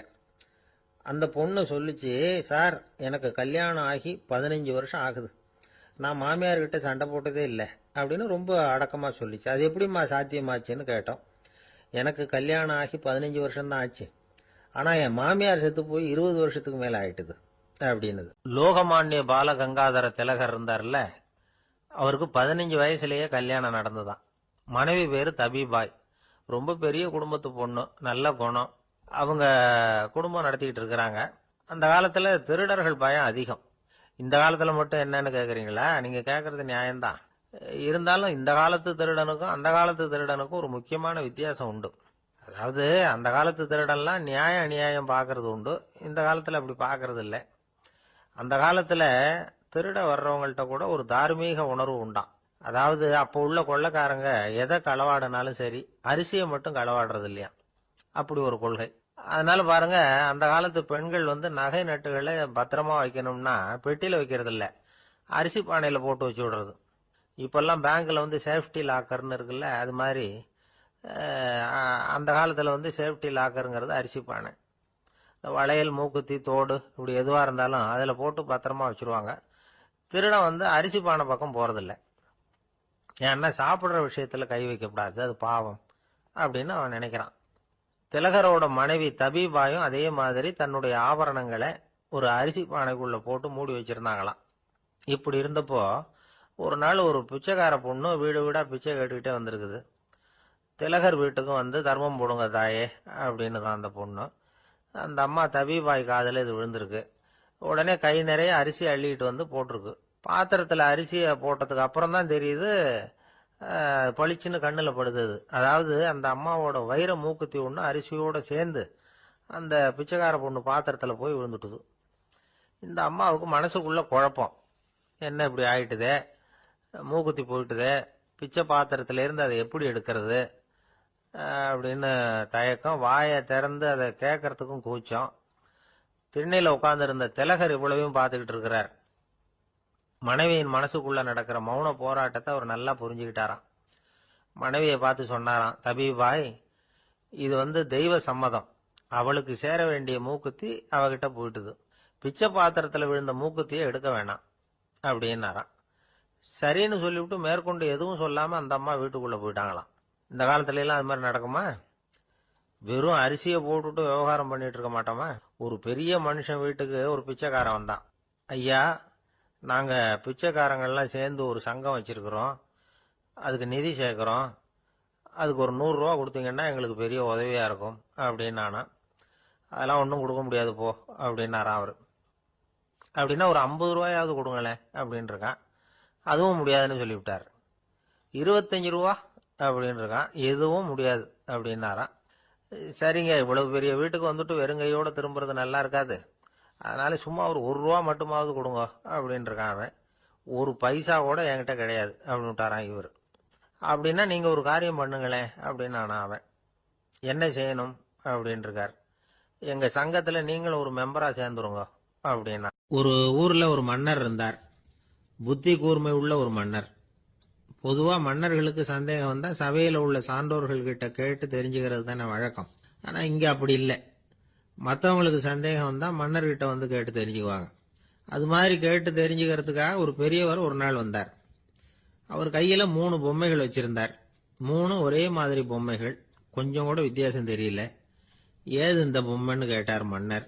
எனக்கு வேண்டியப்பட்ட ஒருத்தங்கிட்ட இருந்து இதை வாங்கிட்டு வந்திருக்கிறேன். நான் தான் அவன்கிட்ட இந்த பொம்மையை செஞ்சு கொடுக்க முடியா கேட்டுக்கிட்டேன். அவன் ரொம்ப புத்திசாலி, அவன் தான் இதை செஞ்சு கொடுத்தான். ஆனா அதுல ஒரு சிக்கல் அப்படின்னார். என்ன பிரச்சனைன்னு கேட்டிருக்காரு இவர். நான் அவன்கிட்ட கேட்டது 3 விதமான பொம்மைகளா இருக்கணும்னு கேட்டேன். அவன் என்னடான்னா 3 ஒரே மாதிரியா செஞ்சு கொடுத்துட்டான் அப்படின்னார். அவங்கிட்டயே கேட்கறது தானே அப்படின்னு இருக்காரு இவர். கேட்டேன், அவன் என்ன சொல்றான்னா இது 3 ஒரே மாதிரி பொம்மை கிடையாது, 3 விதம், ஒண்ணுக்கு ஒண்ணு வித்தியாசம் இருக்குது. இந்த 3 பொம்மையும் 3 விதமான நண்பர்களுக்கு உதாரணங்கள் அப்படின்னு சொல்றான். எனக்கு ஒன்றும் புரியல, அதுதான் உங்ககிட்ட வந்தேன் அப்படின்னார். சரி, அந்த பொம்மைகளை இப்படி கொடுங்க அப்படின்னு வாங்கினார் மன்னர். எடுத்துக்கிட்டு உள்ள போனார். கொஞ்ச நேரம் கழிச்சு வெளியில வந்தார். அதுக்கப்புறம் சொன்னார், இத பாருப்பா, அவன் சொன்னது சரிதான், 3 விதம் தான். இது இருக்குதே முதல் பொம்மை, இது உத்தமமான நண்பனுக்கு உதாரணம். இந்த 2வது பொம்மை இது மத்தியமமான நண்பனுக்கு உதாரணம். அந்த 3வது பொம்மை இருக்குதே அது மோசமான நண்பனுக்கு உதாரணம். இதை செஞ்சவன் உண்மையிலேயே பெரிய அறிவாளி தான் அப்படின்னாராம். வந்தவருக்கு ஒன்றும் புரியல. பார்த்தா ஒன்றும் வித்தியாசம் தெரியலையே அப்படின்னு அவன் குழம்பி போய் நிக்கிறான். இப்போ அந்த மன்னர் விளக்கம் கொடுக்கிறார். அந்த 3 பொம்மையையும் எடுத்து முன்னாடி வச்சார். ஒரு மெல்லிய கம்பிய கையில எடுத்தார். அந்த முதல் பொம்மை காதுல விட்டார். கொஞ்ச தூரம் உள்ள போய் அப்படியே நின்னுட்டுது அந்த கம்பி. அப்புறம் 2வது பொம்மை காதுல அந்த கம்பியை விட்டார். அந்த கம்பி என்னாச்சுன்னா அப்படியே அது வாய் வழியா வெளில வந்தது. 3வது பொம்மை காதுல கம்பியை செலுத்தினார். அது நேரா இன்னொரு காது வழியா வெளியில வந்தது. இப்ப இந்த முதல் வகை இருக்குதே, அது மாதிரியான நண்பர்கள் எப்படி தெரியுமா? நம்ம கஷ்டத்தை அவங்க கிட்ட சொன்னா பேசாம கேட்டுக்குவாங்க. வெளியில அதை யாருகிட்டையும் சொல்லிட்டு இருக்க மாட்டாங்க. வெளியில தெரியாம நமக்கு உதவி பண்ணுவாங்க. செஞ்சுட்டு அதை நான் தான் செஞ்சேன்னு சொல்லிட்டு இருக்க மாட்டாங்க. அதுதான் கம்பி ஒரு காது வழியா போய் உள்ளே நின்னுட்டுது. 2வது பொம்மையில கம்பி என்னாச்சு, ஒரு காது வழியா போய் வாய் வழியா வெளியில வருது. இது மாதிரியான நண்பர்கள் கிட்ட நாம கஷ்டத்தை சொன்னா அதை அவங்க 4 பேர்கிட்ட போய் சொல்லி நமக்காக உதவி கேட்பாங்க. நமக்குன்னு கேட்டு வாங்கி அதை நம்ம கிட்ட கொண்டுட்டு வந்து கொடுப்பாங்க. இவங்க மத்தியமமான நண்பர்கள். 3வது பொம்மையில ஒரு காது வழியா செலுத்துற கம்பி இன்னொரு காது வழியா வெளியில வந்துருது. இது மாதிரியான நண்பர்கள் கிட்ட நம்ம கஷ்டத்தை சொன்னா அவங்க காது கொடுத்து கேட்கறது மாதிரி நடிப்பாங்க. அப்படியே இன்னொரு காது வழியா அதை வெளில விட்டுருவாங்க. அதை பத்தி கவலைப்பட மாட்டாங்க. இதுதான் இந்த பொம்மைகளுக்குள்ள இருக்கிற வித்தியாசம் அப்படின்னு விளக்கம் கொடுத்தாராம் மன்னர். படிக்கிற பிள்ளைங்கள்லயும் இது மாதிரி 3 வகை உண்டு. சில பேர் காதால வாங்கி மனசுல வச்சுக்குவான். சில பேர் காதால வாங்கி பேனாவால எழுதி விடுவான். சில பேர் ஒரு காதால வாங்கி இன்னொரு காதால வெளியில விட்டுருவான். ஒரு பையன் வகுப்புல ஆசிரியர் பாடம் நடத்தும் பொழுது தலையை வேகமா ஆட்டி ஆட்டி கேட்பானான். ஏன்டா இப்படி தலையை இப்படி ஆட்டுற அப்படின்னு கேட்டிருக்கான் பக்கத்துல இருந்தவன். தலையை ஆட்டினா தாண்டா ஒரு காது வழியா உள்ள போறது இன்னொரு காது வழியா வெளியில வேகமா வெளில போகும் அப்படின்னானா அந்த பையன். ஆந்திர நாட்டுல ஒரு அரசர் இருந்தார். அந்த அரசர்கிட்ட ஒரு அமைச்சர் இருந்தார். அந்த அமைச்சர் பேரு ராயண பாஸ்கர். அவர் ஒரு பெரிய அறிவாளி. அது மட்டும் இல்ல, மிகச்சிறந்த கொடையாளி. யார் எது கேட்டாலும் இல்லைன்னு சொல்ல மாட்டாராம். அதன் காரணமாவே அவர்கிட்ட இருந்த செல்வம் நாளுக்கு நாள் குறைஞ்சிக்கிட்டே வந்துட்டுதான். கடைசியில குடும்பத்துக்குன்னு எதுவும் வைக்காமலே அவர் போய் சேர்ந்துட்டார். மகனும் இறந்துட்டார். அந்த குடும்பத்துல மிஞ்சி இருந்தது அவருடைய மருமகள், ஒரு பேரன், அவ்வளவுதான். இருந்த ஒரே சொத்து பழுதடைஞ்ச ஒரு வீடு. அந்த அம்மா மற்ற வீடுகளில் வேலை செஞ்சு தன்னுடைய பிள்ளைய படிக்க வச்சுக்கிட்டு வராங்க. அந்த புள்ள ஒரு பெரிய வள்ளலுடைய பேரன்கிறது அந்த பள்ளி வாத்தியார்களுக்கும் தெரியும். அதனால அவங்களும் இவங்கிட்ட கொஞ்சம் அன்பாவும் அக்கறையாகவும் பழகி பாடம் சொல்லி கொடுத்துக்கிட்டு இருக்கிறாங்க. ஒரு நாள் ஒரு புகழ்பெற்ற கவிஞர் ஒருத்தர் அந்த பள்ளிக்கூடத்துக்கு வந்திருக்கிறார். ஆசிரியர்கள் கிட்ட பேசிக்கிட்டு இருந்தப்ப ஒரு செய்தியை சொன்னாராம். ராயண பாஸ்கருங்கிற வள்ளல் எனக்கு நிறைய உதவிகள் செஞ்சிருக்கார், என்னை பாராட்டி பரிசுகள்லாம் கொடுத்துருக்கிறார். அந்த வள்ளல் வாழ்ந்த கிராமத்தை பார்க்கணுங்கிறதுக்காக தான் இப்போ இங்கே வந்திருக்கிறேன் அப்படின்னாராம். ஆசிரியர் உடனே இந்த பையனை கூப்பிட்டு, இதை பாருங்க, இவன் யார் தெரியுமா, நீங்க குறிப்பிடுகிற அந்த வள்ளலின் பேரன் அப்படின்னு அறிமுகப்படுத்தினாராம். கவிஞரின் கண்கள்ல ஆனந்த கண்ணீர். அந்த பரவச நிலையிலேயே அந்த வள்ளலை பற்றி கவி பாட ஆரம்பிச்சுட்டாராம். இந்த சின்ன பையன் அதை கேட்டிருக்கிறான். உடனே என்ன பண்ணான் தெரியுமோ, தன் கையில் அணிஞ்சிருந்த ஒரு பொன் வளையலை கழட்டி அந்த கவிஞருக்கு பரிசா கொடுத்துட்டானாம். எல்லாருக்கும் ஆச்சரியம். தாத்தா இருக்கும் நிலையில கொடுத்தார், பேரன் இல்லாத நிலையிலையும் கொடுக்குறான். பையனை எல்லாரும் பாராட்டினாங்களாம். இருந்தாலும் அவனுக்குள்ள ஒரு பயம் எதுவும் ஆரம்பமாச்சு. பள்ளிக்கூடம் விட்டு வீட்டுக்கு வரும்பொழுது அந்த பயம் இன்னும் அதிகமாயிட்டுது. அம்மா என்ன சொல்லுவாங்களோ தெரியலையே, ஏதோ திடீர்னு தோணிச்சு வளையல கழட்டி கொடுக்கணும்னு கொடுத்துட்டோம். குடும்பம் இருக்கிற நிலையில இப்படி நான் செஞ்சது தப்பா, வீட்டு செலவுக்கே அம்மா எவ்வளவு கஷ்டப்படுறாங்க, வீட்டுக்கு போனதும் என்ன நடக்குமோ தெரியலையே அப்படின்னு நினைச்சு பயந்துகிட்டே அவன் வீட்டுக்குள்ள அடி எடுத்து வைக்கிறான். அம்மா கூப்பிட்டு சாப்பாடு போட்டாங்க. அவங்க கண்ணில் படக்கூடாதுங்கிறதுக்காக ஒரு கையை பின்னாடி மறைச்சிக்கிட்டே இருந்தான். அம்மா இதை கவனிச்சிட்டாங்க. ஏய், உன் கையை ஏன் அப்படி வச்சிருக்கிற, உன் கைக்கு என்னாச்சு, ஏதாவது அடிபட்டு போச்சா அப்படின்னு கேட்டுக்கிட்டே கையை எடுத்து பார்க்குறாங்க. வளையல காணலை. வளையல் எங்க அப்படின்னு கேட்குறாங்க. இவன் தயங்கிக்கிட்டே நடந்ததை சொல்கிறான். அதை கேட்டதும் அந்த அம்மாவோட முகம் கோபத்தால் செவந்து போச்சான். முட்டாளே, என்ன காரியம் பண்ண அப்படின்னு கன்னத்தில் அரைஞ்சிட்டாங்களாம். அம்மா, என்னை அடிக்காத, ஏதோ தெரியாமல் தப்பு பண்ணிட்டேன் அப்படின்ட்டு இருக்கான். மகனே, வளையலை கொடுத்ததுக்காக நான் உன்னை அடிக்கலை அப்படிங்க, பின்ன எதுக்கு அடிச்சேன்னு கேட்டிருக்கான். உன் பாட்டனார் ஒரு பெரிய வள்ளல், அவர் எதையும் பாதி வேலையை செய்யறதில்ல, அவருடைய பேரை நீ அரைகுறை வேலை செஞ்சுட்டு வந்திருக்கிற அப்படின்னாங்களாம். என்னம்மா சொல்றேன் இருக்கான். நீ ஒரே ஒரு வளையலை மட்டும்தானே கழட்டி கொடுத்துருக்குற, கொடுக்கறதா இருந்தா ரெண்டையும் சேர்த்துல கொடுத்துருக்கணும், அதுதானே உங்க தாத்தாவுக்கு பெருமை அப்படின்னாங்களாம். அம்மா, தெரியாம இப்படி செஞ்சுட்டேன், உங்ககிட்டையும் அரை வாங்கிட்டேன் அப்படி இப்படின்னு அவன் சொல்லியிருக்கிறான். இப்போ அம்மா கொஞ்சம் இருங்க, அந்த கவிஞர் இன்னைக்கு நம்ம ஊர்ல தான் தங்கியிருப்பார், நாளைக்கு காலையில தான் அவர் எங்க இருக்காருன்னு விசாரிச்சு இன்னொரு வளையலையும் கொடுத்துட்றேன் அப்படின்ட்டு இருக்கான். மகனே, நல்ல செயல்களை எல்லாம் நாளைக்குன்னு ஒத்தி போடாத, நாளைக்கு என்ன நடக்குங்கிறது யாருக்கு தெரியும், இப்பவே போ, எங்க இருக்காருன்னு பாரு அப்படின்ட்டு இருக்காங்க. மகன் புறப்பட்டான். பள்ளி ஆசிரியர்கிட்ட போய் கேட்டானா அந்த கவிஞர் எங்க இருக்காருன்னு. அவர் சொன்னாராம். உடனே போய் அவர் இருக்கிற இடத்துல கதவை தட்டியிருக்கான். ராத்திரி நேரத்தில் இவனை கண்டதும் அவருக்கு ரொம்ப ஆச்சரியம். இவன் இன்னொரு கை வளையலையும் எடுத்து நீட்டியிருக்கான். அவர் திகைச்சு போய் நிற்கிறார். அவரால் என்ன பண்றதுன்னே தெரியல, ஆனந்த கண்ணீர். இது பெரியவர்கள் கூற கேட்ட ஒரு வரலாறு. இன்னைக்கு இப்படிப்பட்டவங்களை பார்க்க முடியுமா? வறுமை வள்ளல் தன்மையை ஒன்று செய்து விடாதுங்கிறதுக்கு இது ஒரு உதாரணம். ஒருத்தன் இன்னொருத்தனை பார்த்து கேட்டானா, எங்க தாத்தா உங்க தாத்தாவுக்கு 100 ரூபா கடன் கொடுத்துருக்கிறார், அதை எப்போ திருப்பி கொடுக்க போறேன்னு. கவலைப்படாத, எங்க பேரன் அதை உங்க பேரன்ட்ட திருப்பி கொடுத்துருவான் அப்படின்னு நானா. ஒரு கணவன் மனைவி எப்போ பார்த்தாலும் அவங்க 2 பேருக்கும் இடையில சண்டை வந்துகிட்டே இருந்தது. இதுல என்ன ஆச்சரியங்கிறீங்களா? நான் அதுக்காக சொல்ல வரல, இது வேற விஷயம். அதாவது சண்டை போடாம இருக்கிறதுக்கு வழி சொல்ற தகவல் இது. நான் சொன்ன அந்த கணவன் மனைவி எப்படின்னா, கணவன் ஒரு வார்த்தை சொன்னா மனைவி கிட்ட இருந்து 2 வார்த்தை பதிலா வரும். இதுக்கு கணவன் கிட்ட இருந்து 4 வார்த்தை பதிலா வரும். இப்படி வார்த்தைகள் பெருகி போய் கடைசியில வம்புல முடியும். அந்த அம்மா பொறுத்து பொறுத்து பார்த்தாங்க, அவங்களால தாக்கு பிடிக்க முடியல. பக்கத்து வீட்லயும் ஒரு கணவன் மனைவி இருந்தாங்க, அவங்களுக்குள்ள சண்டை வர்றதில்லை. அது எப்படி அவங்களால மட்டும் சண்டை போடாம இருக்க முடியுது அப்படின்னு இந்த அம்மாவுக்கு ஆச்சரியம். ஒரு நாள் நேரா பக்கத்து வீட்டு அம்மா கிட்டே போய், ஏம்மா, நீங்க எப்படி கணவனும் மனைவியும் சண்டை போட்டுக்காம இருக்கிறீங்க, அது எப்படி முடியுது உங்களால அப்படின்னு கேட்டாங்க. அதுக்குன்னு ஒரு மருந்து இருக்குது, அதை சாப்பிட்டா சண்டை வராது அப்படின்னாங்க அவங்க. சரிங்க, அந்த மருந்தை அவரு சாப்பிட மாட்டாரே, மாட்டேன்னு சொல்லிட்டா என்ன பண்றது அப்படின்னு கேட்டிருக்கிறாங்க இவங்க. அந்த மருந்து அவருக்கு இல்லம்மா, உனக்கு தான் அப்படின்னாங்களாம் அவங்க. அப்படியா, அப்படின்னா கொடுங்க, ரொம்ப நல்லதா போச்சு, அதை எப்படி சாப்பிடுறதுங்கிற விவரத்தையும் சொல்லுங்க, எங்க அது கிடைக்கும்ங்கிறதையும் சொல்லுங்க, வாங்கிக்கிறேன் அப்படின்னு கேட்டாங்களாம் இவங்க. வேற எங்கேயும் போய் வாங்க வேண்டாம், என்கிட்டே இருக்க அந்த மருந்து, அதுல கொஞ்சம் தர்றேன், வாங்கி வச்சுக்க. உன் வீட்டுக்காரர் உன்னோட சண்டையை ஆரம்பிக்கிற போலாம் நீ இந்த மருந்துல 1 ounce வாயில ஊத்திக்கணும். அதை உடனே குடிச்சிடக்கூடாது, ஒரு 5 நிமிஷமாவது அது வாயில இருக்கணும், அதுக்கப்புறம் குடிச்சுடலாம் அப்படின்னு சொல்லி ஒரு பாட்டில் மருந்தை இந்த அம்மா கிட்ட கொடுத்து அனுப்புனாங்களாம். மருந்தை எடுத்துக்கிட்டு இந்த அம்மா வீட்டுக்கு வந்திருக்கிறாங்க. வீடு பூட்டி இருந்ததுனால கணவன் வந்து வாசல்லையே காத்துக்கிட்டு இருக்கிறான். மனைவியை கண்டதும் சண்டை போட ஆரம்பிச்சிட்டான். வீட்டை பூட்டி விட்டு எங்கே போய் தொலைஞ்ச, எவ்வளவு நேரமாக ஒரு மனுஷன் வாசல்லையே காத்துட்டு கிடக்கிறது, அப்படி இப்படின்னு கத்த ஆரம்பிச்சிட்டான். மனைவி இதுக்கு பதிலே சொல்லலை. அந்த அம்மா பேசாம வீட்டை திறந்தாங்க. சமையல் அறைக்குள்ளே போனாங்க. ஒரு அவுன்ஸ் மருந்தை வாயில் ஊற்றிக்கிட்டாங்க. அன்னைக்கு சண்டை வந்து மேற்கொண்டு வளரவே இல்லை, நின்றுட்டுது. மருந்து பரவாயில்லை. அதுக்கப்புறம் பல சந்தர்ப்பங்களில் சண்டை வரும் போல இருக்கிற போலாம் இந்த மருந்து அதை நிறுத்தியிருக்கு. பிரமாதமான மருந்தாக இருக்குது இதை கொஞ்சம் அதிகமாகவே வாங்கி வீட்டில் வச்சுக்க வேண்டியது தான் அப்படின்னு முடிவு பண்ணிட்டு இந்த அம்மா மறுபடியும் பக்கத்து வீட்டு அம்மாகிட்ட போனாங்க. எவ்வளவு விலையானாலும் சரி, நான் காசு கொடுத்து வாங்கி வச்சுக்கிறேன், எந்த கடையில் இருக்குது இந்த மருந்து சொல்லுங்க அப்படின்னு கேட்டாங்க. இந்த மருந்துக்கு விலையே கிடையாதுங்க, இலவசமாகவே கிடைக்கும்னாங்களாம் அவங்க. அது எப்படி விலை இல்லாமல் இதை விற்க முடியுது அப்படின்னு கேட்டாங்களாம் இவங்க. அது மருந்தாக இருந்தால் தானே விலை வைக்கிறதுக்கு, அது வெறும் தண்ணி தானே அப்படின்னாங்களாம். வெறும் தண்ணியா சண்டையை நிறுத்துது அப்படின்ட்டு இருக்காங்க இவங்க.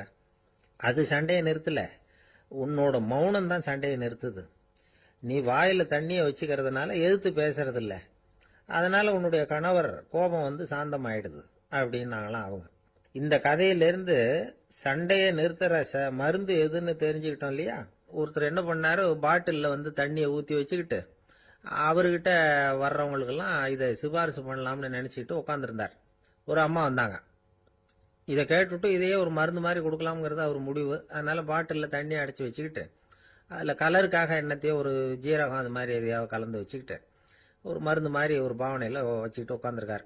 யாராவது வீட்டில் சண்டைன்னா என்கிட்ட வாங்க மருந்து தரேன்னு.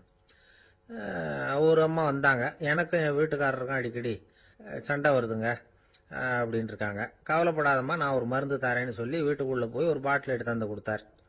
பாட்டிலில் இருக்கிறது என்னங்கிறத சொல்லிவிட்டா அது பேரில் மரியாதை வராது இல்லையா, அதனால சொல்லலை. அந்த அம்மா வாங்கிட்டு போனாங்க. 4 நாள் கழிச்சு திரும்பி வந்தாங்க. என்னம்மா வீட்டில் சண்டை நின்று போச்சான்னு கேட்டிருக்காரு இவர். அங்கே நின்று போச்சுங்க, இப்போ உங்ககிட்ட ஆரம்பமாக போகுதுன்னாங்களாம். என்னம்மா அப்படின்ட்டு இருக்காரு இவர் பயந்து போய். பின்ன என்னங்க, நீங்கள் என்ன மருந்து கொடுத்துருக்குறீங்க என்னங்க அப்படின்னாங்களாம் கோவமா. அது வெறும் தண்ணி தானே அப்படின்ட்டு இருக்காரு இவர். தண்ணியா இது, நல்லா பாருங்க அப்படின்னு அந்த பாட்டில் நீட்டினாங்களாம்.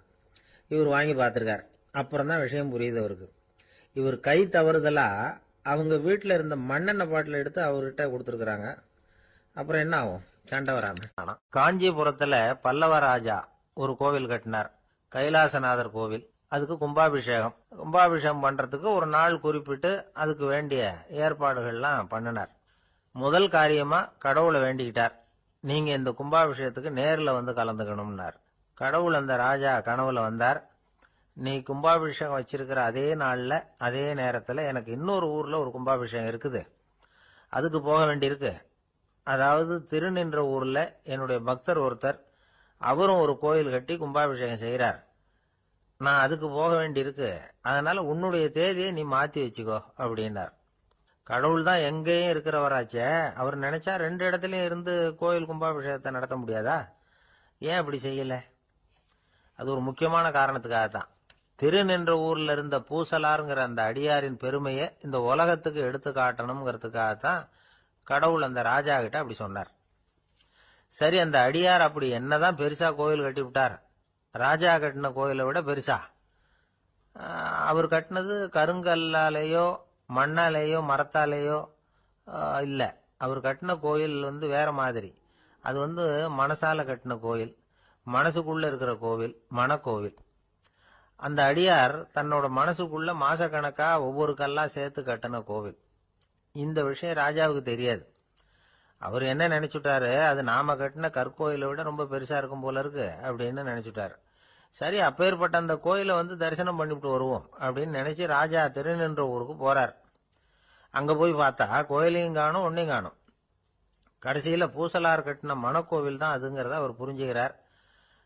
உடனே அந்த அடியாரின் காலில் விழுந்து வணங்குறார். அவரோ, இது மனசால முயன்ற கோவில், இதுக்கு இத்தனை பெருமையா அப்படின்னு ஆச்சரியப்படுறார். இதுல ஆச்சரியப்படுறதுக்கு ஒண்ணும் இல்ல. ஆண்டவன் விரும்புறது அகபக்தியை தவிர புற தோற்றங்களே அல்ல. இதை நாம புரிஞ்சுக்கிட்டோம்னா நமக்குள்ள எந்த வேறுபாடுகளும் வர்றதுக்கு வழியே இல்லை. இன்னொரு ராஜா இருந்தார். அவரு ஆண்டவனுக்கு படைக்கிறதுக்காக ஒரு தார் நல்ல செவ்வாழை பழமா எடுத்துக்கிட்டு போகணும்னு நினைச்சார். அதனால முத நாளே அதை வாங்கிட்டு வர சொன்னார் வேலைக்காரங்கிட்ட. வேலைக்காரன் போனான், கடத்தெருவில் ஒரு தார் பழம் வாங்கினான். வர்ற வழியில் அவன் குடிசை. அப்படியே எட்டி பார்த்துட்டு போவோமேன்னு நினைச்சான். போனான். அங்கே இவனோட குழந்தை பாவம் பசியால கத்திக்கிட்டு இருக்கு. இவன் பார்த்தான், இவ்வளவு பெரிய தாரில் ஒரு 2 பழம் எடுத்தா தெரியவா போகுது அப்படின்னு நினைச்சு ஒரு 2 பழத்தை பிச்சு அந்த குழந்தைகிட்ட கொடுத்தான்.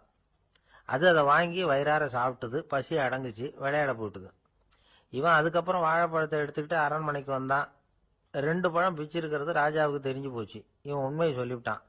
உடனே ராஜா, கடவுளுக்கு படைக்க வேண்டிய பொருளை குழந்தை வந்து எச்சில் பண்ண விட்டுருக்கியே அப்படின்னு சொல்லி அவனை கட்டி வச்சு சாட்டையால் அடிச்சார் பாவம். மறுநாள் பழத்தை கோயிலுக்கு எடுத்துட்டு போனார். கடவுள் முன்னாடி வச்சார். கடவுள் கண்ணை திறந்து பார்த்தார். பழம்லாம் அழுகி இருக்குது. என்ன இது அழுகி போன பழம் அப்படின்னார்.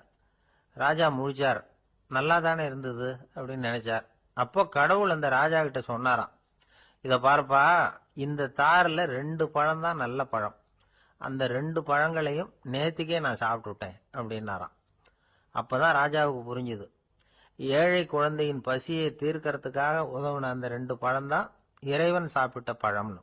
இறைவன் இருக்கிற இடம் எது? இதுதான். உங்க பையன் எப்படி சார் இருக்கான் அப்படின்னு விசாரிச்சார் ஒருத்தர். அவன் என்ன சார், எதை சொன்னாலும் காதில் வாங்க மாட்டேங்கிறான். அவன் பாட்டுக்கு போறான் வர்றான் அப்படின்னு சொல்லி அழுத்துக்கிட்டார் அப்பா. பெரியவங்க சொல்றதை சின்ன பிள்ளைங்க கேட்கறது இல்லைங்கிறது ஒரு குறை. பெரியவங்க சொல்றது சின்ன பிள்ளைங்க காதலியே விழறது இல்லைங்கிறது ஒரு குறை. இது கொஞ்சம் சீரியஸான விஷயம், கவனிச்சு பார்க்கணும். ஒரு குழந்தைக்கு காது சரியா கேட்குதா இல்லையா அப்படிங்கிறத நாம தான் கவனிச்சு பார்த்து கண்டுபிடிக்கணும். அதுவா நம்ம கிட்ட தவழ்ந்து வந்து, அப்பா எனக்கு காது கேட்கல, அழைச்சிட்டு போங்க டாக்டர்கிட்ட அப்படின்னுலாம் சொல்லிக்கிட்டு இருக்காது. அது சரி, ஒரு குழந்தைக்கு காது சரிவர கேட்குதா இல்லையா அப்படிங்கிறத முன்கூட்டியே நாம தெரிஞ்சுக்கிறது எப்படி? அதுக்கு சில வழி இருக்கு. உங்க குழந்தைய கொஞ்சம் அப்படி கவனிச்சு பாருங்க. அடிக்கடி ஜலதோஷம், காதுல அரிப்பு ஏற்படுதா, மூக்கு வந்து விரிவாகவும், அப்புறம் வந்து டான்சில், அடினாய்டு, சத அழற்சி, இது மாதிரி ஏதாவது இருக்கா, வாயிலிருந்து எச்சில் ஒழுகுதா, குழந்தை வாயினால சுவாசிக்குதா, பற்கள் வந்து முன்னாடி தள்ளி வளருதா, இதெல்லாம் அதுக்கு அறிகுறி. அப்புறம் இந்த V, B, D, F, DH இப்படி இந்த ஒலிகள் சேர்ந்த வார்த்தைகளை வந்து குழந்தை வந்து சரியா புரிஞ்சுக்காது.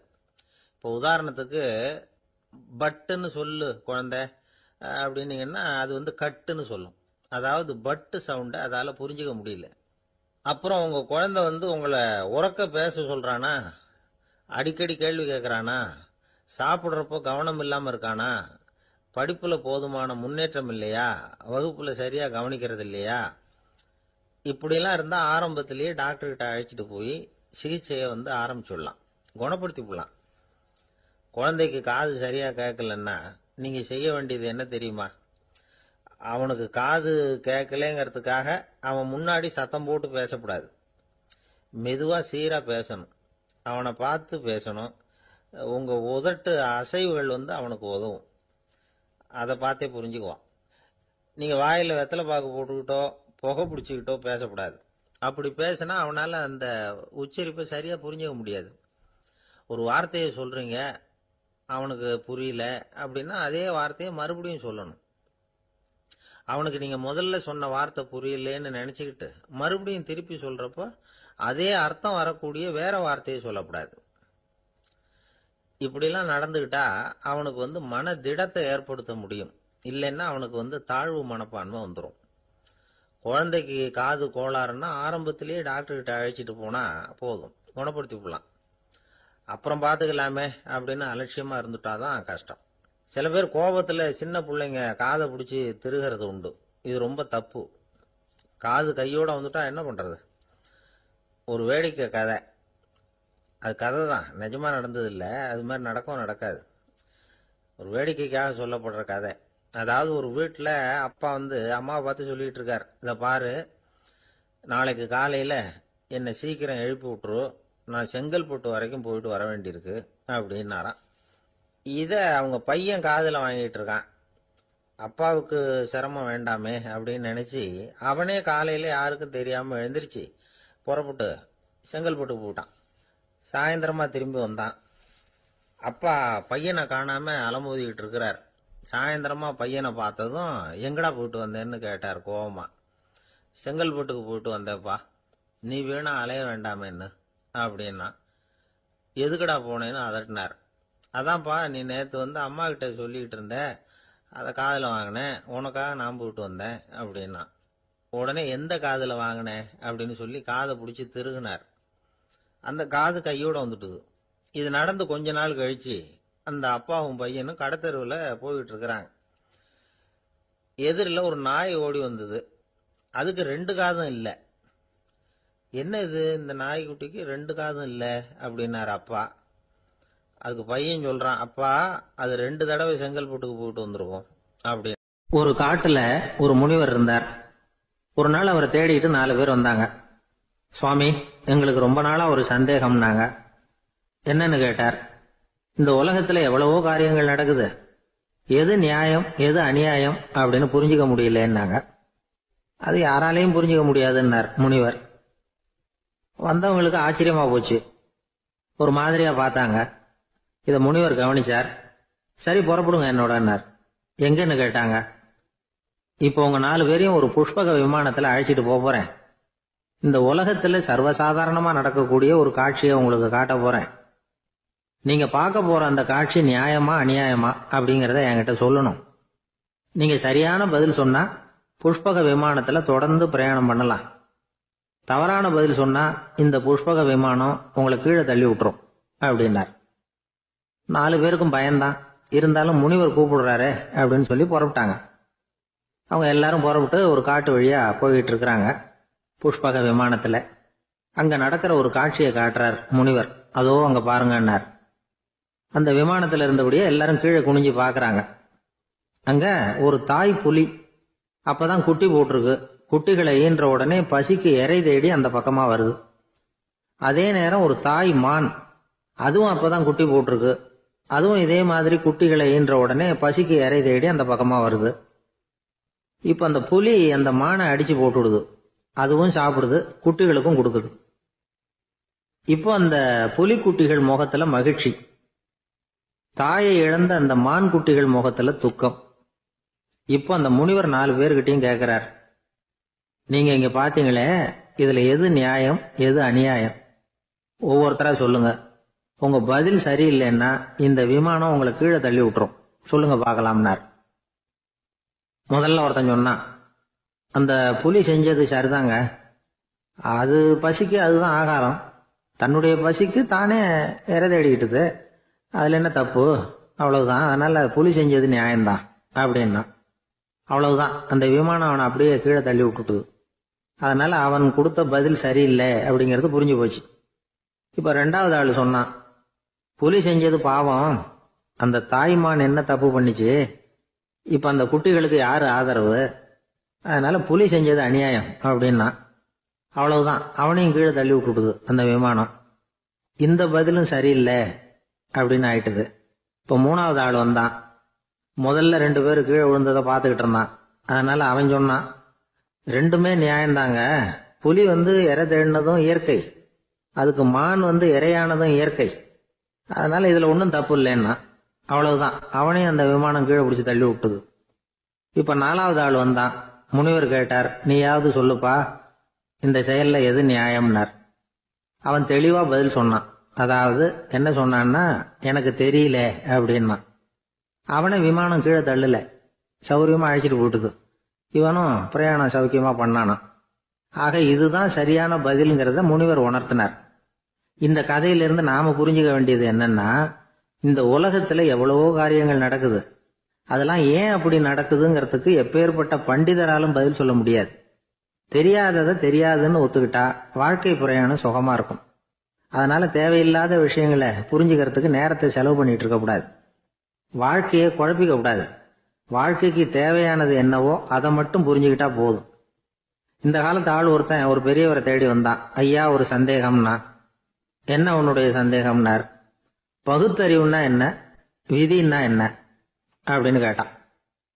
இதுக்கு அவரு, இப்ப உன்னுடைய வலது கால தூக்குன்னார். தூக்கணான். சரி, இப்ப உன்னுடைய வலது கால கீழே இறக்காம உன்னுடைய இடது காலையும் தூக்குன்னார். தூக்கணான். பொத்துன்னு கீழே விழுந்துட்டான். பெரியவர் சொன்னார், உன்னால ஒரு கால தூக்க முடிஞ்சது, அதுதான் பகுத்தறிவு. 2 கால்களையும் ஒரே சமயத்துல தூக்குனா அடிபடும் அப்படிங்கிறது தான் விதி அப்படின்னு விளக்கம் கொடுத்தார். இவன் தன்னுடைய விதியை நொந்துகிட்டே இடுப்பை பிடிச்சுக்கிட்டு அங்கிருந்து நடந்து போயிட்டான். ஒரு தந்தை தன்னோட பிள்ளைய ரொம்ப தைரியசாலியா வளர்க்கணும்னு ஆசைப்பட்டார்.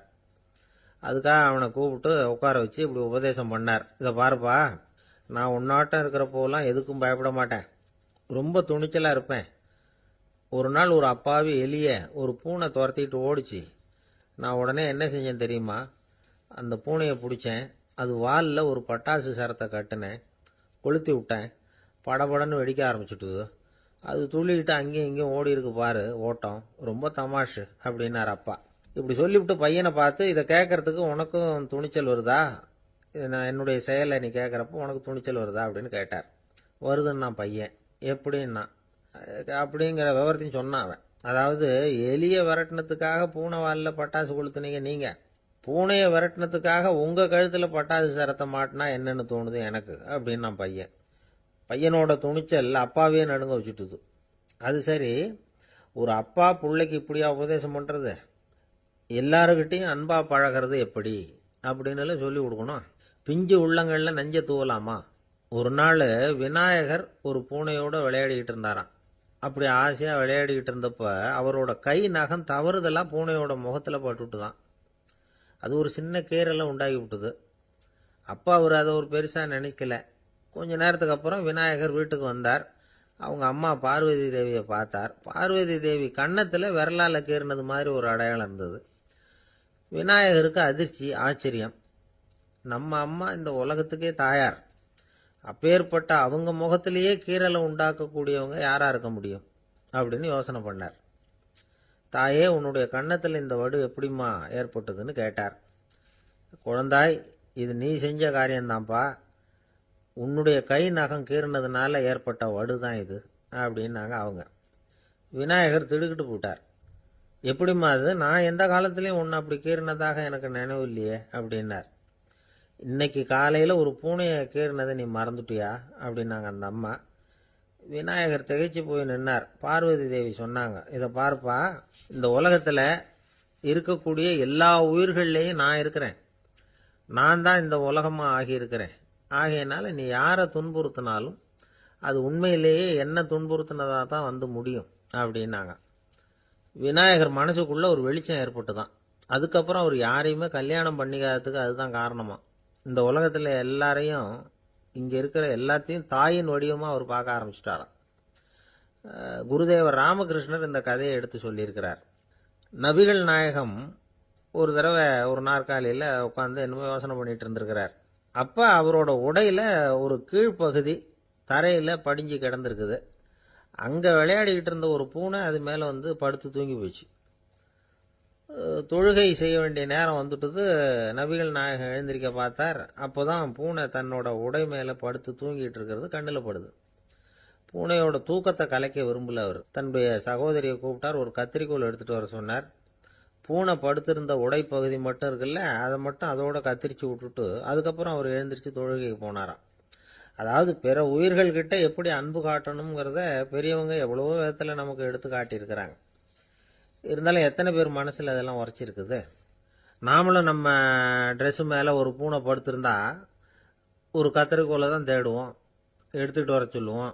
துணியை வெட்டுறதுக்கு பதிலாக இல்லை அதோட வாழை வெட்டினா என்ன அப்படின்னு தோணும். ஒரு ஆள் ரொம்ப பிரியமாக ஒரு பூனையை ஆற்றுல குளிப்பாட்டிக்கிட்டு இருந்தானா. எப்படி? அந்த பூனையை ஆற்று தண்ணியில் அமுக்கி அமுக்கி குளிப்பாட்டிக்கிட்டு இருக்கிறான்.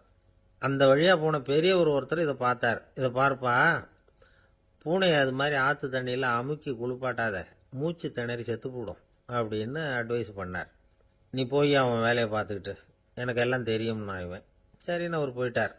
கொஞ்ச நேரம் கழித்து அவரே அந்த வழியாக திரும்பி வந்துக்கிட்டு இருந்தார். ஆற்றுல பூனையை குளிப்பாட்டிக்கிட்டு இருந்தவன் அழுதுகிட்டு உட்காந்துருக்கிறான். பக்கத்தில் அந்த பூனை செத்து கிடக்குது. இதை பார்த்தார் பெரியவர். நான் தான் அப்போவே சொன்னேனே அந்த பூனையை ஆற்றுல நினைக்காதேன்னு, அதை கேட்டிருந்தா இப்படி ஆயிருக்குமா அப்படின்னார். அந்த ஆள் கோபமாக இவரை முறைச்சி பார்த்தான். அட போய்யா, இந்த பூனை ஆற்றுல குளிச்சதுனால ஒன்றும் செத்து போகல, குளிச்சதுக்கு அப்புறம் அதோட உடம்பு ஈரமாக இருக்குதுன்னு அதை புழிஞ்சேன், அதனால தான் இப்படி ஆயிட்டுது அப்படின்னு நானா. ஒரு தீக்குச்சி தீப்பெட்டியை பார்த்து கேட்டுதான், நாம் 2 பேரும் தானே உரசிக்கிறோம், ஆனால் நான் மட்டும் தீ பிடிச்சி எரிஞ்சு போகிறேன், நீ அப்படியே இருக்கிறியே அப்படின்னு தான். அதுக்கு தீப்பெட்டி சொல்லியிருக்குது, உனக்கு தலையில் கணம் இருக்குது அதனால் அழிஞ்சு போகிற அப்படின்னு தான். எப்படி இருக்கு பாருங்கள் இந்த பதில். தலையில் கணம் உள்ளவங்க யாருமே சரியாக இருக்க முடியாது. எவ்வளவு பெரியவங்களாக இருந்தாலும் சரி, ரொம்ப கஷ்டம்தான் அது. கர்வம்ங்கிறது கூடவே கூடாது. இதை விளக்கறதுக்கு மகான் ஒருத்தர் ஒரு சம்பவத்தை சொல்கிறார். அர்ஜுனன் தீர்த்த யாத்திரை பண்ணானா. அப்போ தென்னிந்தியாவுக்கு வந்திருக்கிறான். ராமேஸ்வரத்துக்கு போனப்போ அங்கே இலங்கைக்கு கல்லுலாம் அடுக்கி போடப்பட்டிருந்த பாலத்தை பார்த்தானா.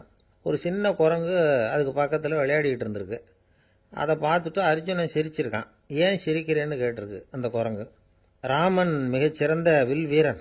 அப்படி இருக்கிறப்போ அவன் இலங்கைக்கு அம்புகளாலேயே ஒரு பாலம் கட்டியிருக்கலாம். அதை விட்டுட்டு போயும் உன்ன மாதிரி குரங்குகளை துணையாக வச்சுக்கிட்டு இப்படி ஒரு கருங்கல் பாலத்தை கட்டியிருக்கிறானே அப்படின்னு நானா. அம்புகளால் பாலம் கட்ட முடியுமா அப்படின்னு கேட்டுதான் குரங்கு. ஏன் முடியாது, என்னால் முடியுமேன்னு இருக்கான் அர்ஜுனன். அம்பால் பாலம் கட்டலாம், இருந்தாலும் என்ன மாதிரி குரங்குகள் ஏறி நடந்தா அது தாங்குமா? அதனால தான் ராமர் கருங்கல் பாலமே கட்டினார் அப்படின்றது குரங்கு சொல்லிச்சான். அப்படியே சொல்கிற, நான் வேணும்னா இப்போ அம்புகளாலேயே ஒரு பாலத்தை கட்டுறேன், நீ அது மேலே ஏறி நடந்து பார். பாலம் விழுந்துட்டுதுன்னா நான் தீ மூட்டி அதில் குதித்து உயிர் தியாகம் பண்ணி விடுறேன் அப்படின்னு நான் ரொம்ப கோபமா. உடனே அந்த சின்ன குரங்கு பெரிய உருவம் எடுத்துட்டு தான் கையில் கதையோடு அர்ஜுனன் முன்னாடி நிற்கிறான் அனுமன். பார்த்தா, என்னுடைய தலைவர் ராமரையா இழிவாக பேசுகிற, நீ இப்போ பாலம் கட்டு, நான் என்னுடைய பலத்தை காட்டுறேன் அப்படின்னு அனுமன். அர்ஜுனன் தன்னுடைய காண்டிபத்தை எடுக்கிறான், சரமாரியாக அம்புகளை விடுறான். அதெல்லாம் ஒன்னோட ஒன்று கோத்துக்கிட்டு அப்படியே பாலம் மாதிரி நிற்கிது. அர்ஜுனன் தலை நிமிர்ந்து நின்னான். அனுமன் உயர கிளம்பி அங்கேருந்து பாலத்தில் பொத்துன்னு இறங்கினான். பாலம் அப்படியே நொறுங்கி போச்சு தூள் தூளா. என்ன அர்ஜுனா, இப்போ என்ன செய்ய போற அப்படின்னு நான் ஏளனமா. அர்ஜுனன் தலையை தொங்க போட்டுக்கிட்டான். சொன்னபடி தீ மூட்டி அதில் குதிக்கிறதுக்காக 3 தடவை சுற்றி வந்தான். அப்போது கிருஷ்ணர் அங்கே வந்தார். என்ன அர்ஜுனா, என்ன நடக்குது, என்ன இது அப்படின்னு ஒன்றும் தெரியாத மாதிரி கேட்டார். அர்ஜுனன் வாயை திறக்கிறதுக்கு முன்னாடி அனுமன் வாயை திறந்தான், நடந்ததை சொன்னான். அர்ஜுனன் சவால் விட்டபடி உயிர் திறந்தே ஆகணும்னா அனுமன். கிருஷ்ணர் யோசனை பண்ணார். நல்லது, இந்த சவால் விட்டதுக்கும் நடந்ததுக்கும் யார் சாட்சி? பெரியவர் ஒருத்தரை சாட்சியாக வச்சுக்கிட்டல்லவா நீங்கள் இந்த போட்டியை நடத்தியிருக்கணும் அப்படின்னார். அதனால் என்ன, இப்போ மறுபடியும் அந்த போட்டியை நடத்திவிட்டா போச்சு, என்னால் அந்த அம்பு பாலத்தை நொறுக்க முடியாதா அப்படின்னு அனுமன். சரி, இப்போ மறுபடியும் அது நடக்கட்டும்னார் கிருஷ்ணர். அர்ஜுனன் அம்பு பாலம் அமைச்சான். அனுமன் ஏறி குதிச்சான். பாலம் அசைஞ்சு கொடுக்கவே இல்லை, அவ்வளோ உறுதியாக இருக்குது. இப்போ அனுமன் தலையை குனிஞ்சுக்கிட்டான். அர்ஜுனன் நன்றியோடு நிமிர்ந்து பார்த்தான். கிருஷ்ணருடைய தோள்கள்லேயும் முதுகள்லேயும் ரத்தம். என்ன சுவாமி, என்ன நடந்ததுன்னு நான் பதறி போய், உன் அம்பு பாலத்தை நான் தான் முட்டு கொடுத்து தாங்கிட்டு இருந்தேன். அனுமன் குதிச்சப்போ என் மேலே ஏற்பட்ட காயங்கள் இவை. பின்ன உன்னுடைய அம்பு பலத்தினாலேயா பாலம் நின்னுதுன்னு நினைக்கிற அப்படின்னாராம். முதல்ல அர்ஜுனன் அப்புறம் அனுமன் 2 பேருக்குமே கர்வ பங்கம் ஆயிட்டு தான். அதாவது அவங்க கிட்ட இருந்த கர்வம் போயிட்டுது. யாரா இருந்தாலும் கர்வம் கூடாதுங்கிறத இதிலிருந்து நாம புரிஞ்சுக்கணும். இந்த காலத்தில் நாமெல்லாம் எந்த விஷயத்துக்கெல்லாம் கர்வப்பட்டுட்டு இருக்கோம் தெரியுமா? 2 பெண்கள் தங்களுடைய கணவன்மார்களை பற்றி ரொம்ப பெருமையாக பேசிக்கிட்டாங்களாம். அதில் ஒரு அம்மா சொல்லியிருக்கு, என் வீட்டுக்காரர்கிட்ட எந்த சப்ஜெக்ட் கொடுத்தாலும் சரி அந்த விஷயத்தை பற்றி அழகாக 1 மணி நேரம் பேசுவார் அப்படின்னாங்களாம்.